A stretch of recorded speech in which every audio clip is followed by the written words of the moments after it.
पहा नवीन एपिसोड्स एकदम ad free.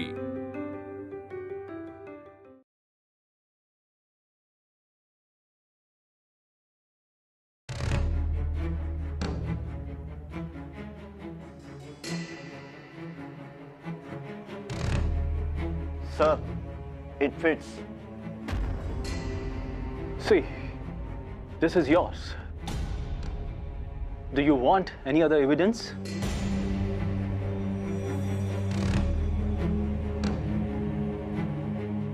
No. This is not mine.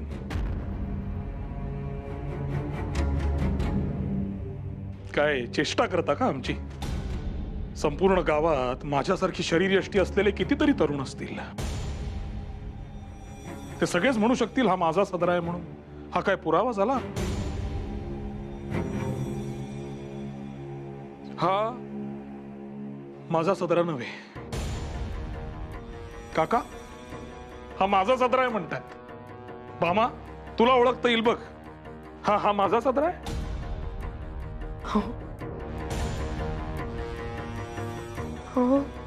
थांब. हा सूर्य, हा जयद्रथ. मी सिद्ध करून दाखवतो. थांबा.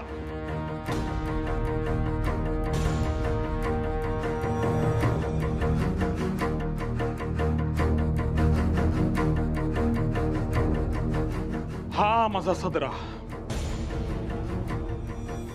इथे बाहेर वाळत घातला होता. That's impossible. This is yours. We know. You are there to help Fadke. विनाकारण घसात आणल्याने असत्य सत्य होत नाही. मिस्टर डॅनियल, तुम्ही जो सदरा मला आता दाखवला तो माझा नव्हे. आणि तुमच्या कुठल्याही गोष्टीवरने सिद्धही होत नाही की तो सदरा माझा आहे. मात्र मी हे सिद्ध करू शकतो. गावातले कित्येक तरुण हा सदरा घालून म्हणू शकतील की हा माझाच सदरा आहे. परंतु तुमचा मुद्दा सिद्ध झालेला नाही. Our constable was following you, and he has seen you there. कोण? कोणी पाहिले मला? आणि मुळात मी बाहेर गेलो नव्हतो असे मी म्हणतच नाही. बाहेर मी गेलोच होतो आणि हे माझ्या बायकोने देखील पाहिले. परंतु तुमच्या या मंडळींनी मला नेमके कुठे पाहिले आणि ते जे तुम्हाला सांगतायत ते सत्य कशावरून? आणि त्यांचे ऐकून तुम्ही माझ्यावर आरोप करणार आणि मला अटक करणार. हे म्हणजे उंदरास मांजरीने साक्ष दिल्यासारखे झाले. You will regret this attitude, Mr. Tarak. Remember, one of your friends is in our custody. Slowly but surely, he will open his mouth. And you, I'll finish your game very soon.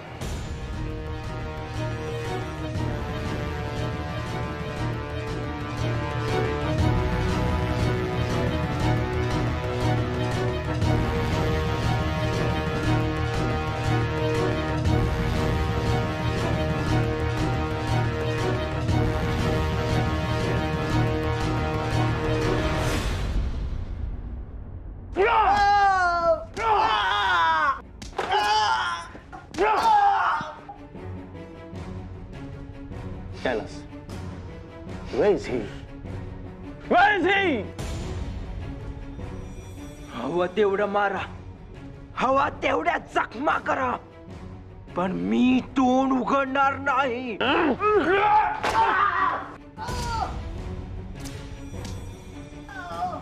साहेब, हा काहीच बोलत नाही. अजून मारला तर मरून जाईल. I won't let him die. So easy. Get that plate.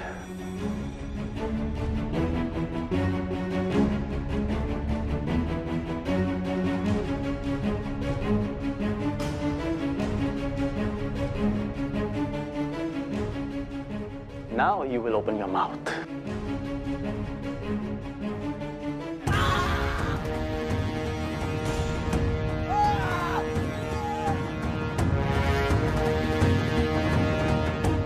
Vijapur, Vijapur.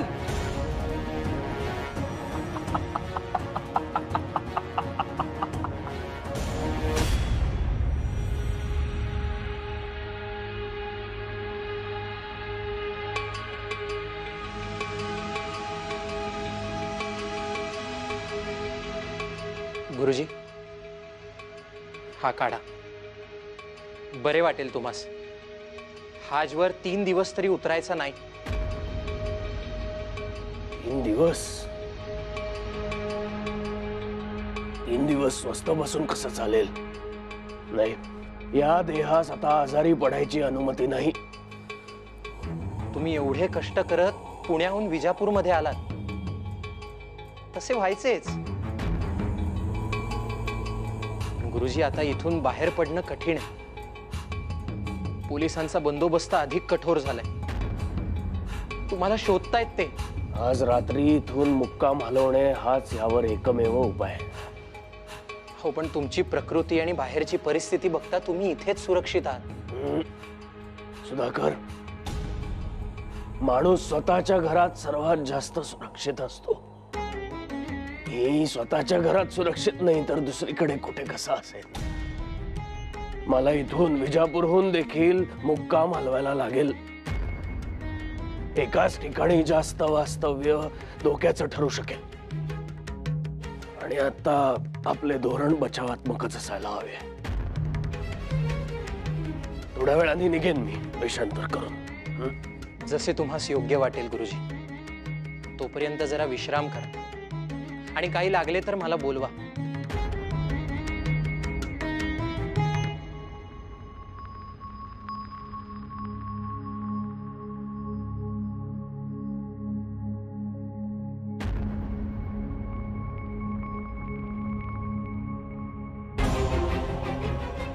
Good morning, Mr. Parke.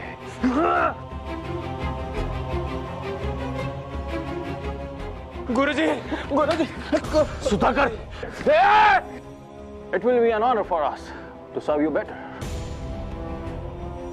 Take him with all the respect.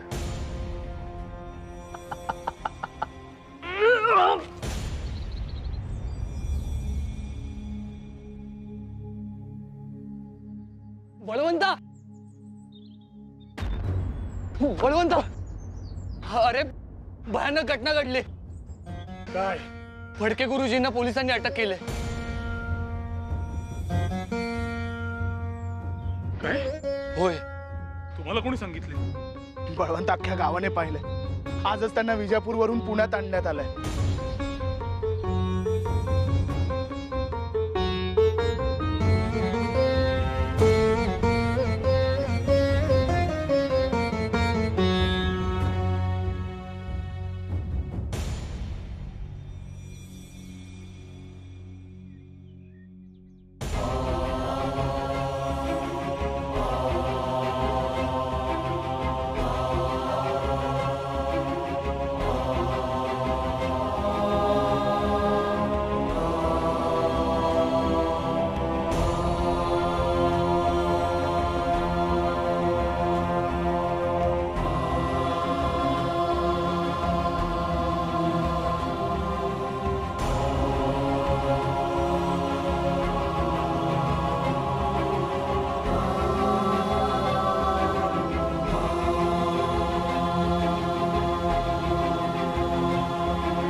आळीत कोणी चिटपाखरू सुद्धा दिसत नाहीये. स्मशान शांतता आहे जणू अगदी. असणारच. या गोऱ्यांचा धाकच किती आहे. कोण जाईल का त्यांच्या वाटेला? तेच तर त्यांना साध्य करायचं होतं. म्हणूनच तर त्यांनी वासुदेवरावांना जेरबंद करून टाकलं, जेणेकरून ह्या पुढे कोणी ह्या गोऱ्यांना अडवं जाण्याचं धार्ष्ट्य करणार नाही. हे गोरे आता अगदी आनंदोत्सव साजरा करीत असतील नाही. आणि आपल्या घरांमध्ये सुतक, लहान मुले, ज्येष्ठ नागरिक, कसलाही मुलाइजा न राखता सगळ्यांना मागे ढकलून ओढत नेत होते फडक्यांना. एखाद्या खुन्याला फरफटत न्यावे तसे नेत होते गुरुजींना. आणि चूक काय त्यांची? आपल्या मातृभूमीची सेवा करणे ही एवढी धमक येते कुठून त्यांच्यात मला समजत नाही. खरोखर ज्या हातांमध्ये आयुष्यभर शस्त्रे पाहिली, ज्या हातांनी आम्हाला आशीर्वाद दिला, त्या हातांमध्ये आता आम्ही बेड्या पाहिच्या. असे वाटले त्या गोऱ्यांच्या नरडीचा घोट घ्यावा, भले आपला प्राण गेला तरी बेहत्तर. बळवंतराव, सबूर. अरे परिस्थिती आपल्या हातात राहिलेली नाही. बर म्हणजे आपण आपल्या हातावर हात ठेवून बसून राहायचे? अरे नाही, असंच आहे. फडके गुरुजींनी क्रांतीच्या दिशेने पहिले पाऊल टाकले ना काका. आपण काय ते तसेच राहू द्यावे? अहो तुम्ही जरा शांत व्हा पाहू. असं नका बोलू, माझा जीव घाबरा होतो बाई. घाबरणे जरा बाजूस ठेवा आता. राजी, अरे घात झाला. काय? पोलिसांनी खूप मोठी खेळी खेळली. आपल्या गुरुजींना त्यांनी अटक केली आणि त्यांनी सिद्ध केलं की आपल्या शासनासाठी ते किती घातक आहेत म्हणून. आणि तातडीने त्यांचा खटला, म्हणजे उद्यापासून त्यांचा खटला सुरू होणार आहे. आणि कागदपत्र, आरोपपत्र यांची पूर्तता त्या डॅनियलसाठी काही कठीण आहे का? आणि त्याहून मोठी चिंतेची बाब अशी की आपल्या गुरुजींसाठी एकही वकीलपत्र घ्यायला धजावत नाहीये. मग आता रे, फडक्यांची बाजू मांडणार कोण? तर त्या डॅनियलची माझ्याशी गाठ आहे. बळवंतराव, आपल्याला असं काही करायचं नाही. बळवंतराव, दाजी चला चला. बळवंतराव थांबा तुम्ही. बळवंतराव,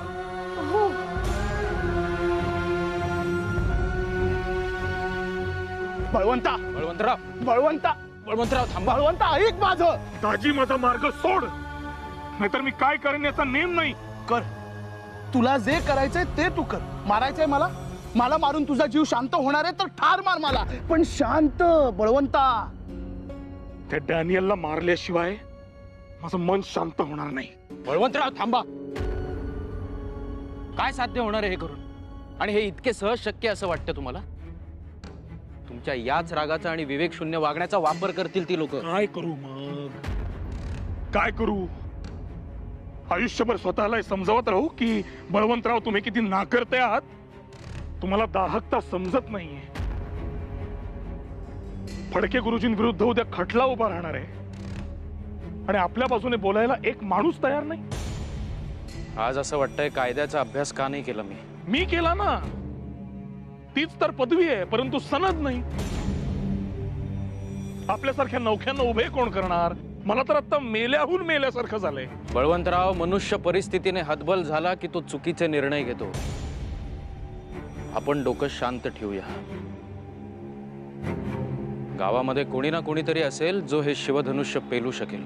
आपण अख्खं गाव पिंजून काढू, पण गुरुजींसाठी वकील शोधूच.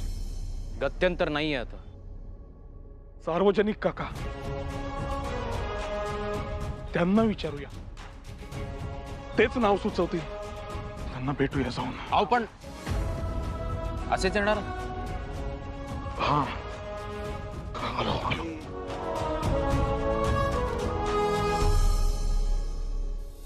काका, गुरुजींचे वकीलपत्र घेण्यास कुणीही धजावत नाही. ही इतकी दहशत आहे इंग्रजांची. जर त्यांच्या बाजूने कुणीच प्रतिवाद केला नाही तर हे इंग्रज काही खोटे नाटे आरोप करतील आणि तेच खरे मानले जातील. म्हणजे तिथे देखील ते इंग्रज सांगतील तेच सत्य. असा कोणीतरी वकील हवा जो फक्त त्यांचं ऐकून घेणारा नसेल, त्यांना सडेतोड उत्तर देणारा असेल. आमच्याकडे सनद असती तर आम्हीच लढलो असतो. हे बघा, तुम्ही तुमचं कायद्याचं शिक्षण रितसर पूर्ण करा. भविष्यात अशा वेळा येतीलच जेव्हा हे असले सगळे खटले तुम्हाला जबाबदारीनं लढावे लागतील. अहो पण काका उद्याचं काय? उद्या कोण वकील येणार आहे? मी सरकारी नोकरी सोडलेली असली तरी कायद्याचा अभ्यास अजून विसरलेलो नाही.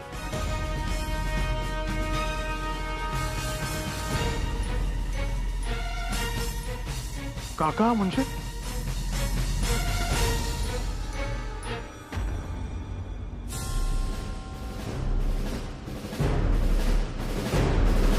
वासुदेव बळवंत फडकेंचा वासुदेव बळवंत फडकेंचा महाराज, मिस्टर डॅनियल हे नानाभाई ज्यांचा दरोडेखोर देशद्रोही म्हणतायत ते वासुदेव बळवंत फडके हे नाहीत. बापरे, हे फडके गुरुजी नाही तर मग हा कोण आहे? कोण तुझ्या इसम सवणुकी तरी कोण? सार्वजनिक काकांनी चांगलाच डाव टाकलेला आहे. Order order. अहो काय म्हणतात गणेशराव तुम्ही? ज्यांनी पुण्यातील कित्येक धनिकांच्या सावकारांच्या घरावर दरोडे घातले, ही इथे पुराव्यासाठी सादर केलेली शस्त्र दागिने ज्यांच्याकडे सापडली आणि ज्यांच्या साम्राज्याचा सूर्य अस्ताला जात नाही अशा ब्रिटिशांच्या विरुद्ध कटकारस्थानं केली, सरकारी मालमत्तेची लूट केली, ते हे वासुदेव बळवंत फडके नसून कोणी तोतया आहेत. हो, हेच सत्य आहे. महाराज, वासुदेव बळवंत फडके हे एक विद्वान आणि अतिशय हुशार व्यक्ती आहेत. अहो म्हणूनच तर त्यांना सरकारनं आपल्या नोकरीत घेतलं होतं. काही वैयक्तिक कारणांनी त्यांनी नोकरी सोडली हे खरं आहे, पण तरीही ते तरुणांना मार्गदर्शन करायचे, आजही करतात. अध्यात्म, संस्कृती या विषयावर ते जनजागृती करतात. हा समोर दिसतो तो माणूस वासुदेव बळवंत फडके नाही. पोलिसांनी आपलं अपयश लपवण्यासाठी उभा केलेला कोणीतरी तोतया माणूस आहे.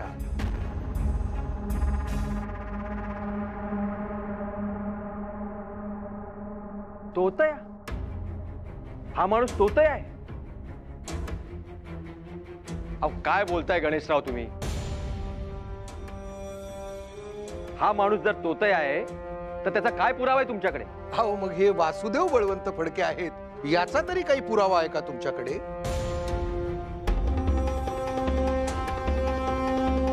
केवळ या व्यक्तीकडे ही शस्त्र सापडली म्हणून ती व्यक्ती वासुदेव बळवंत फडके होत नाही. तसेच आपण युक्तिवादादाखल केलेली विधानं देखील तर्कसंगत तर नाहीतच, पण परस्पर विरोधी आहे. काही वेळापूर्वी युक्तिवाद करताना तुम्ही असं म्हणालात की काल सोलापुरात जो दरोडा पडला त्या दरोड्यामध्ये वासुदेव बळवंत फडके यांचा हात आहे. आणि काही वेळापूर्वी तुम्ही असंही म्हणालात की कालपासून पुण्यात तुमच्या कोठडीमध्ये ही जी व्यक्ती आहे ती वासुदेव बळवंत फडके आहे. महाराज, यांच्या या विधानातील हा विरोधाभास मी कोर्टाच्या निदर्शनास आणू इच्छितो.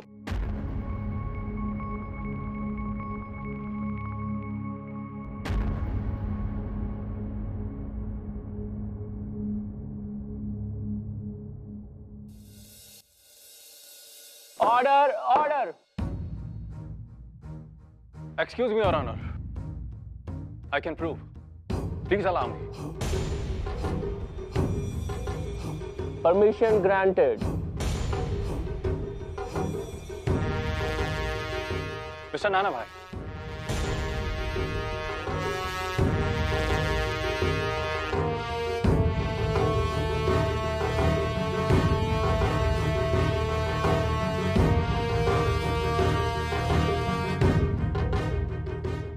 महाराज, आमच्याकडे असा एक साक्षीदार आहे जो हे सांगेल हेच वासुदेव बळवंत फडके आहेत म्हणून.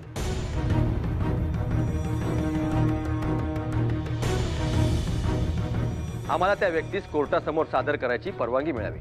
Permission granted.